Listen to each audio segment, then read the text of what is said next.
Selamat sore Pak, perkenalkan nama saya Ignatius Bolon. Saya akan mempresentasikan presentasi singkat tentang sejarah komputer. Sejarah komputer itu dibagi menjadi dua tahap, yakni sebelum tahun 1940 dan sesudah 1940. Sebelum tahun 1940, komputer itu contohnya alat pengolahan data seperti abacus. Prinsip kerjanya melakukan penghitungan menggunakan biji-bijian geser yang diatur pada sebuah rak. Lalu contoh alat kedua itu kalkulator roda yang numerik, jadi masih secara manual Pak. Prinsip kerjanya menggunakan 8 roda yang berputar, yang selalu beriringan, yang cara menghitungnya dengan penjumlahan bilangan hingga 8 digit.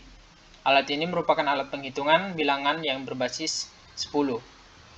Lalu kelemahan alat ini adalah hanya terbatas untuk melakukan penjumlahan, sehingga hal-hal seperti penghitungan matematika lain masih kurang. Lalu contoh alat pengolahan lainnya adalah kalkulator roda numerik kedua yang ditemukan oleh Gottfried Wilhelm von Leibniz pada tahun 1694. Lalu kalkulator mekanik ditemukan oleh Charles. Prinsip kerjanya melakukan penjumlahan, pengurangan, perkalian, dan pembagian. Semakin berkembang. Lalu setelah tahun 1940 dibagi lagi menjadi 5 generasi. Generasi pertama adalah komputer generasi pertama, sekitar tahun 1940 sampai dengan 1999. Cara kerjanya menggunakan tabung vakum untuk memproses dan menyimpan data. Pada tahun di masa ini sudah mulai komputer bisa menyimpan data dan bahkan bisa memproses. Lalu contoh kedua adalah komputer generasi pertama. Maksud saya contohnya pertama ENIAC atau Electronic Numerical Integrator and Calculator, dirancang oleh Dr. John Mauchly dan Presper Eckert pada tahun 1996. Contoh kedua, EDVAC, Electronic Discrete Variable Automatic Computer. Penggunaan tabung vakum juga penggunaan tabung vakum dikurangi dan dimulailah tahap perancangan komputer, yakni penghitungan menjadi lebih cepat dibanding dengan contoh komputer generasi sebelumnya. Mulai perkembang zaman muncul EDSAC atau Electronic Delay Storage Automatical Calculator.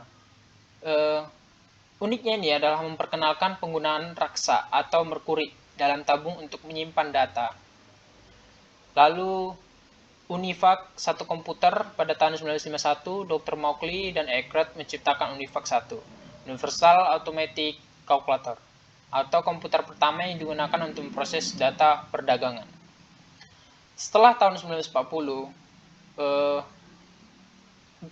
komputer generasi kedua pada tahun 1959 sampai dengan 1964. Prinsip kerjanya pada tahun 1948, penemuan transistor sangat mempengaruhi perkembangan komputer. Transistor ini menggantikan tabung vakum di televisi, radio, dan komputer. Transistor mulai digunakan di dalam komputer mulai tahun 1956. Komputer generasi kedua menggantikan bahasa mesin dengan bahasa assembly. Contoh komputer generasi kedua. Ini adalah contoh komputer DEC PDP yang PDP garis 8. Lumayan besar. Lalu komputer generasi kedua, beberapa bahasa pemrogram mulai bermunculan pada saat itu. Bahasa programan Common Business Oriented Language atau COBOL dan Formula Translator atau Fortran mulai umum digunakan. Lalu komputer generasi ketiga, yakni pada tahun 1964 sampai dengan awal 80-an. Tokohnya adalah Jack Quigley, seorang insinyur di Texas Instrument mengembangkan sirkuit terintegrasi atau IC, Integrated Circuit, di tahun 1999. IC mengkomunikasikan 3 komponen elektronik dalam sebuah piringan silikon kecil yang terbuat dari pasir kuarsa. Semakin modern. Lalu kemajuan komputer generasi ketiga lainnya adalah penggunaan sistem operasi atau operating system. Lalu komputer generasi keempat, yakni pada awal 80-an sampai dengan sekian. Tujuan di sini adalah pengembangan menjadi lebih jelas, yakni mengecilkan ukuran sirkuit dan komponen-komponen elektrik. Jadi di sini bisa saya jelaskan bahwa sebuah komponen-komponen komputer yang sangat panjang dan berbelit mungkin dan hampir memakan ruang dan lalu membutuhkan waktu yang lama untuk berproses sehingga komputer generasi keempat adalah mungkin awal mulanya modernisasi dari sebuah komputer. Muncullah komputer yakni Large Scale Integration LSI yang dapat membuat ratusan komponen dalam sebuah chip pada tahun 1980-an. Very Large Scale Integration VLSI memuat ribuan komponen dalam sebuah chip tunggal.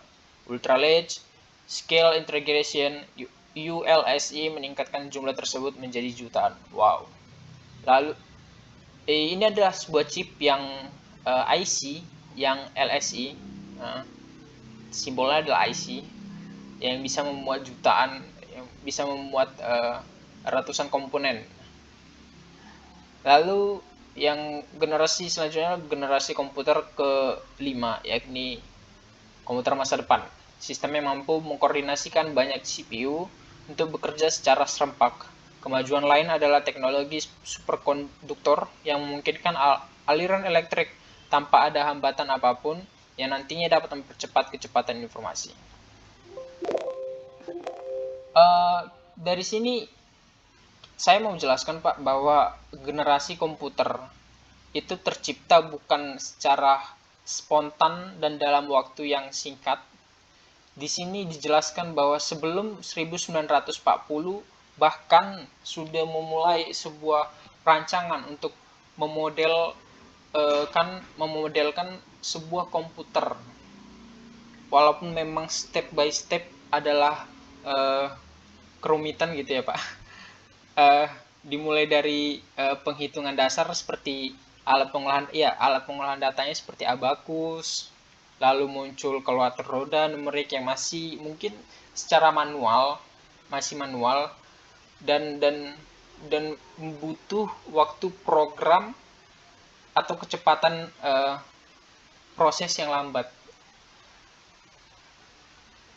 Dimulai tahun 1940 ke atas sampai sekarang barulah sebuah perubahan itu cepat, karena mungkin bahkan sudah ada riset-riset dasar sebelum tahun 1940.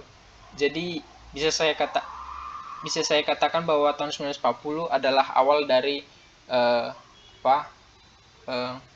kecepatan perubahan komputer yang dulunya mungkin masih kuno sudah mengalami perubahan yang lebih cepat dibanding sebelumnya. Dan pada tahun awal 80-an barulah terbit komponen sebuah chip yang bisa menyimpan banyak komponen, sehingga sampai sekarang chip itu sangat diperlukan dan mungkin sampai masa depan chip akan lebih sering ditemukan. Sekian Pak, terima kasih. Saya Ignatius Simbolon.